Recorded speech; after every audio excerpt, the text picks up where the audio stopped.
بسم اللہ الرحمن الرحیم۔ السلام علیکم ورحمۃ اللہ وبرکاتہ۔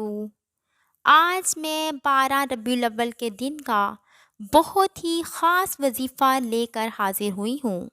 جو بھی مسلمان اس دن کی نسبت سے یہ وظیفہ پڑھے گا تو انشاءاللہ تعالی اس پر پورا سال خیر و عافیت کا نزول ہوگا، خوشحالی آئے گی۔ انشاءاللہ تعالی ہر دکھی کے دل کو سکون ملے گا، رزق سے پریشان کی پریشانی دور ہوگی، مقدمہ میں الجھے کو نجات ملے گی اور بیماروں کو شفا نصیب ہوگی۔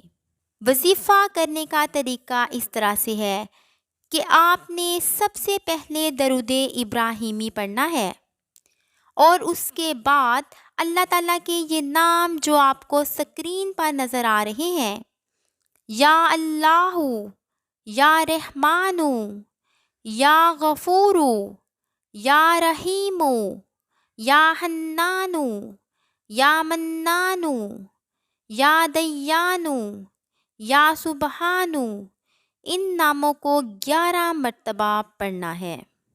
تو پھر اس کے بعد آخر میں درود ابراہیمی لازمی پڑھنا ہے۔ تو انشاءاللہ تعالی اس وظیفے کو کرنے سے سارا سال آپ کو اللہ تعالیٰ کی رحمتیں اور برکتیں جو ہے وہ حاصل ہوں گی۔ 12 ربیع الاول کے دن کی برکات کو لوٹنے کا یہ بہت ہی مجدد وظیفہ ہے۔ اللہ تعالیٰ سے دعا ہے کہ اللہ تبارک و تعالی اس پر عمل کی توفیق عطا فرمائے، آمین۔